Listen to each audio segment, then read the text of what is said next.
ini tuh kamu tuh ngapain aja selama hidup gitu loh, yang gue sampai aduh kaget banget karena waktu pemakaman banyak banget orang yang gue nggak kenal tiba-tiba datang dan bilang,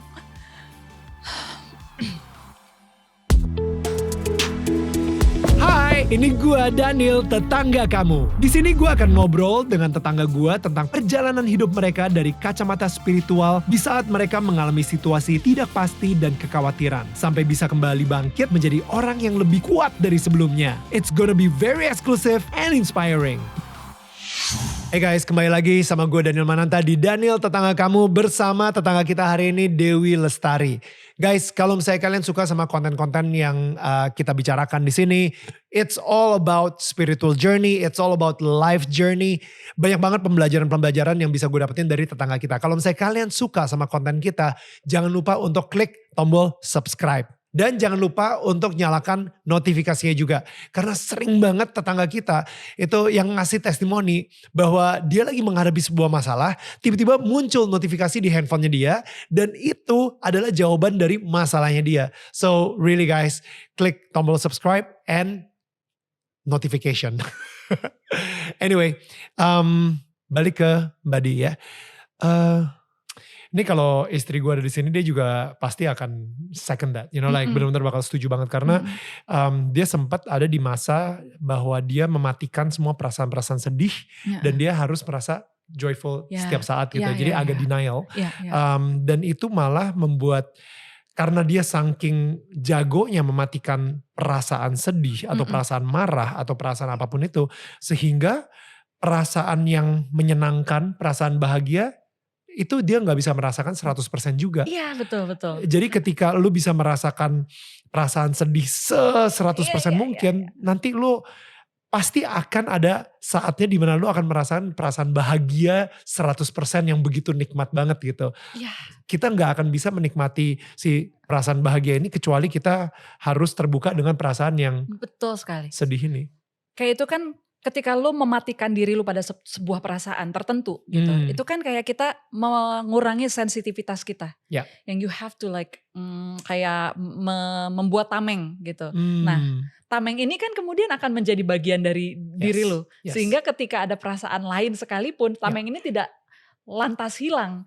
Dia akan kemudian juga ikut menurunkan sensitivitas lu terhadap perasaan-perasaan yang seharusnya membahagiakan gitu. So good. Jadi maksudnya pas lagi berduka cita, benar-benar rasakan banget aja, rasakan banget, nangis-nangis aja, marah-marah aja, teriak-teriak aja, you know, doa dan mau semuanya ngelakuin apapun itu, meditasi dan lain-lain.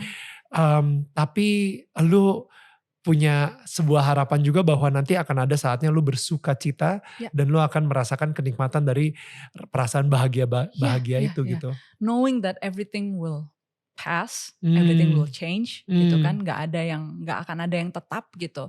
Sehingga jujur ya aku merasa Reza nih walaupun udah nggak ada begitu banyak pelajaran yang, karena dia kan seorang pengajar ya sepanjang hidupnya gitu. Ketika dia pergi pun dia mengajarkan gue banyak sekali hal. Malah kalau gue bilang ya, inilah pelajaran terbaik sekaligus ya mahal dalam arti valuable buat gue gitu loh. Ketika Reza berpulang tuh tiba-tiba gue jadi bisa melihat hidup dari perspektif yang gue tahu secara teori, tapi belum pernah menghayati itu sampai baru sekarang gitu loh. Bahwa dan hidup tuh gini doang ternyata gitu loh. So why attach ourselves too much sama kekayaan, sama barang mewah. Itu semua bakal gone, itu semua gak akan lu bawa.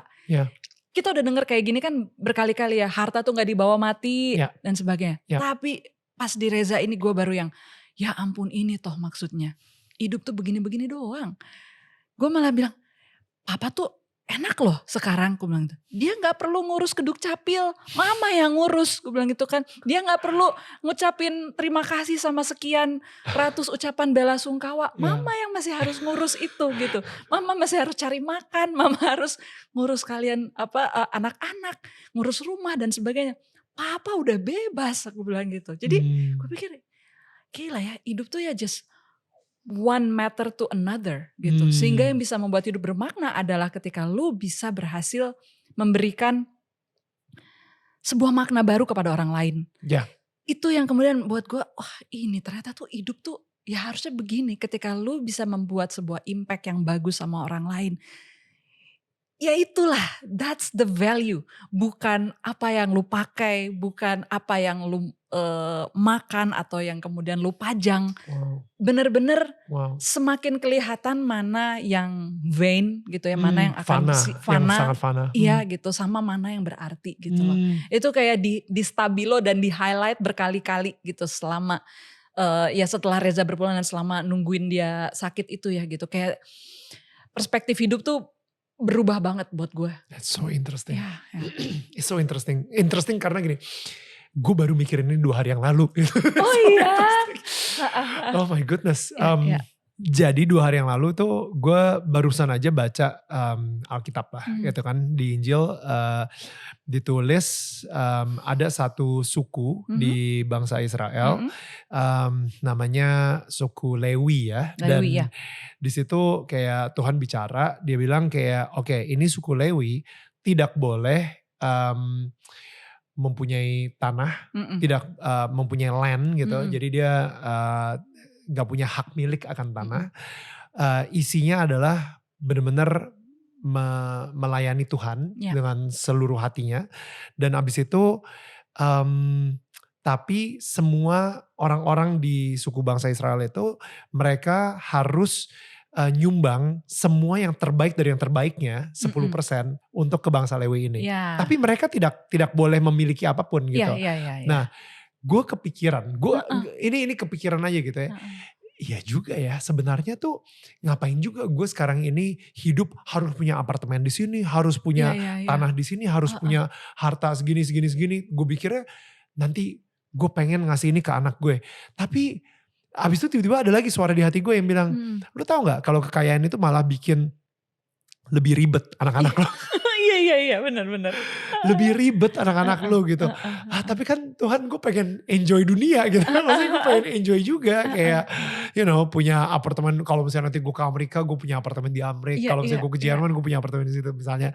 Tapi ya pada akhirnya ketika lo meninggal, at the end of the day, yang orang akan lihat dari hidup lo adalah impact yang mereka rasakan.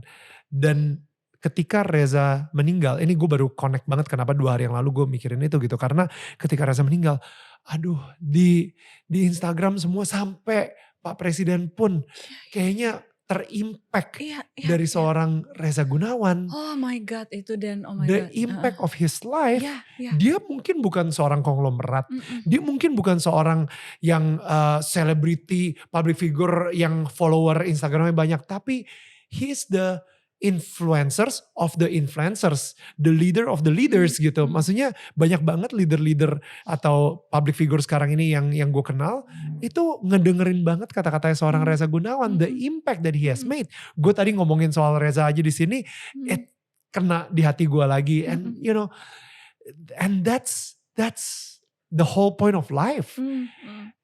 Sorry. Iya benar banget. Tadi waktu lo ngomong gitu tiba-tiba gue inget waktu pemakaman banyak banget orang yang gue gak kenal tiba-tiba datang dan bilang,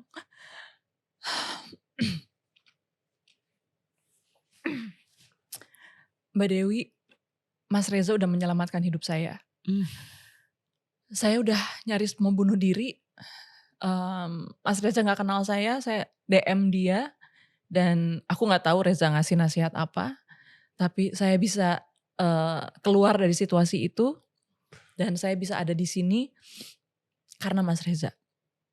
Dan yang ngasih tahu itu banyak banget, baik yang datang maupun yang di DM Instagram gitu ya. Karena mungkin gak semua orang tahu bahwa Reza itu kan ada sumpah confidentiality di profesinya. Jadi dia gak pernah cerita sama gue, dia tuh bantu siapa aja, apa aja masalah orang gitu ya. Kadang-kadang orang baru ketemu gue dan mereka tiba-tiba nyerocos masalah mereka as if I know, mungkin karena mereka merasa mereka pasti assume Reza share Reza gitu. share gitu. Gak ada sama sekali. Jadi ketika Reza meninggal dan kemudian orang-orang mulai komen, mereka aja kemudian jadi saling tahu, oh ternyata kamu juga pernah dibantu Reza, loh lu juga pernah gitu loh. Bahwa ini sedemikian luas dampak dia. Ya. Dan waktu itu juga aku sampai nangis di meja makan, because you know what happened. Reza itu kan karena dari muda dia udah pernah sakit, dia nggak bisa diasuransi. Jadi ketika dia sakit kemarin itu tanpa asuransi. So you can imagine dengan kondisi seberat tersebut gitu ya. Jadi gue yang langsung harus langsung berhitung dan sebagainya gitu. Karena aku tahu apalagi ini semua orang bilang ini akan menjadi perjalanan panjang, maraton dan sebagainya gitu. But at the end of the day ketika gue, kan banyak sekali bantuan tiba-tiba masuk ya Dan ya. Ada yang bikin fundraising, ada yang kemudian ngasih ke aku langsung dan sebagainya, semuanya untuk ya ketika di rumah duka maupun transfer gitu ya. Dan baru berapa hari setelahnya aku bisa rekap itu semua gitu. And I was so stunned bahwa Reza tidak mengeluarkan sepeser pun for his medical bills. Dirawat 1 bulan di rumah sakit. Gila. Tidak mengeluarkan sepeser pun untuk prosesinya. Untuk semua pengeluaran hidup selama 1,5 bulan terakhirnya itu, he didn't spend a dime. Semua itu dibantu sama orang-orang yang bantu dia. Yang transfer dari mulai 20.000 sampai 100 juta. Yang I was like, ini tuh kamu tuh ngapain aja selama hidup gitu loh. Yang gue sampai, aduh kaget banget karena gue gak nyangka sebegitu besar gitu loh. Apa maksudnya ya, kalau ibarat ngelihat padang bunga yang tiba-tiba merekah at the same time gitu loh ketika dia berpulang. Itu kan berarti semua benih yang dia tabur sebelumnya gitu ya. So ya itu juga salah satu momen yang luar biasa buat gue ketika menyadari sebegitu banyak orang yang membantu dia gitu. Yang merasa tertolong sama dia. Dan gak nyusahin juga. Gak nyusahin lu, gak nyusahin anak-anak. Meninggal tanpa ada hutang atau apapun. Tanpa hutang sama sekali. Dan bahkan dia tuh pernah wanti-wanti sama gue gitu. Saya udah siapin fund buat sekolahnya Atisha. Jangan sampai ini kepake. Jadi gue berusaha pokoknya jangan sampai yang satu itu terpakai gitu loh. Makanya ketika tiba-tiba bukan terpakai malah ya, tapi malah kemudian sama sekali tidak tersentuh gitu. Itu gue takjub banget sih. That's amazing. Untuk orang di sana gitu yang sekarang ini hidupnya berubah karena seorang Reza Gunawan gitu. You know, gue yakin banget sih mereka juga lagi nonton ini dan mereka sendiri juga ikutan berduka juga gitu. Dan mereka juga gak akan pernah bisa ngebayangin what it's like to be you, right? Dan ini yang gue pengen ngomongin ke lu juga karena di Instagram ketika Reza berpulang, kayaknya di Instagram lu itu isinya is so full of wah ini benar-benar Reza orang yang baik dan dimudahkan dan you know itu kita kayak baca narasi yang luar biasa gitu dari kacamata lo. But mungkin ini sesuatu yang berat tapi were you there when everything happened? Ada. Jadi aku itu yang nangkep Reza ketika dia jatuh. So it was a happy day. Kami baru selesai rekaman. Right. Bareng sama Andi Rianto gitu. Dan ini rekaman berduka itu? Bukan, ini rekaman project lain. Oke. Berduka itu baru kuputuskan diproduksi ketika Rezanya baru berpulang gitu lah. Tapi memang lagunya udah diciptakan sebelum dia berpulang. Nah, dia masih dengan baju yang dia pakai hari itu ke studio. Kami lagi ngumpul di meja makan. Terus Reza main piano. Aku masih di ngutak-ngatik komputer di meja makan. Terus dia main piano. Habis itu dia bilang, aku ke atas ya, kepalaku pusing gitu. Terus aku nanya, are you okay? Kataku gitu. Terus aku ngelihat dia di kursi piano, kayak udah berdiri terus duduk lagi gitu. Terus dia ngomong, barusan aku jatuh. Terus aku bilang, kok gak kelihatan kayak orang jatuh gitu kan dia cuma duduk. Tapi barangkali dia sebetulnya sudah merasakan sensasi jatuh gitu. Nah akhirnya aku deketin dia, pas di sebelah dia. Dan ketika dia bangkit berdiri, nah pas dia bangkit berdiri itulah baru dia roboh. Di situ aku langsung tangkap dia dan bener-bener yang badannya kayak nggak punya kekuatan, jadi berat banget gitu. Untung nggak jauh dari situ sedang ada Kinan. Jadi aku langsung Kinan bantuin papa gitu. Akhirnya kami berdua lah yang nopang dia. Udah ngamprak di lantai tuh bertiga gitu. Dan Reza berusaha berkali-kali mencoba bangun, tapi kayaknya waktu itu kan sebelah kiri dia udah lumpuh ya. Jadi udah gak ada kekuatan sama sekali, jadi berat banget. Dan di situ aku akhirnya tanya ke dia, yuk kita aku panggil orang belakang gitu, asistenku untuk bantu kamu gitu. Dia kayaknya masih belum mau, dia kayak masih berusaha mencoba, tar dulu gitu. Jadi dia cuma minta dipijit, udah kita pijet segala macem, udah hampir setengah jam di situ di lantai dan gak bisa-bisa.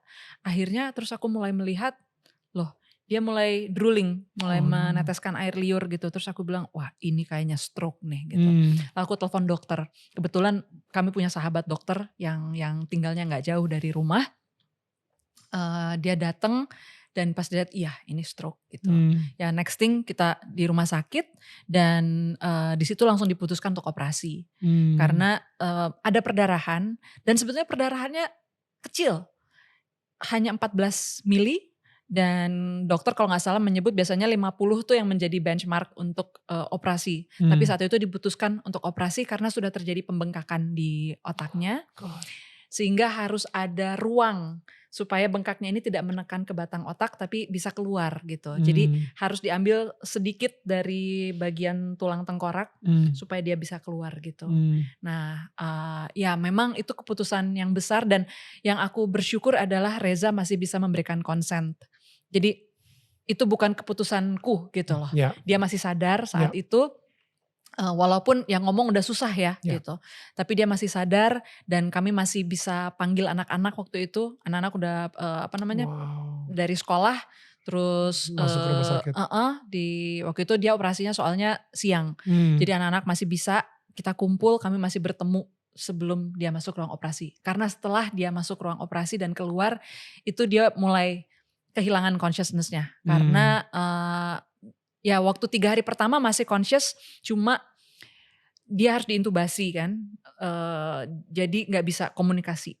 Tapi masih di hari kedua itu aku bilang I love you gitu, dia masih kasih I love dengan bahasa isyarat gitu ya.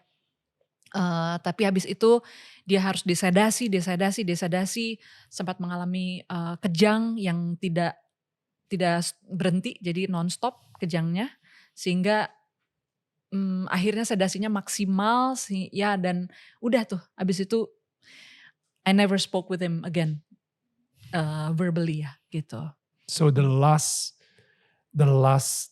word mungkin ya si bahasa isyarat itu ya. Yes, I love you.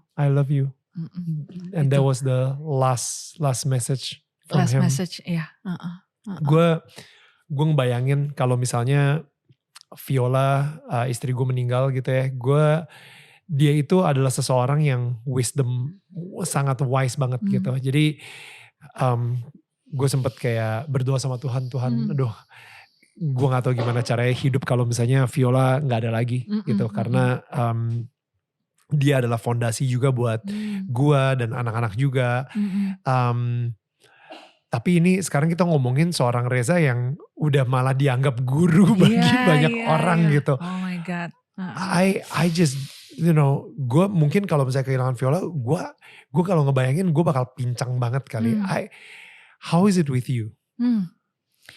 Dia tuh kan udah kayak pilar ya di rumah, dan kami tuh udah kayak punya semacam pembagian tugas, dimana ada hal-hal yang ini tugasnya Reza nih gitu.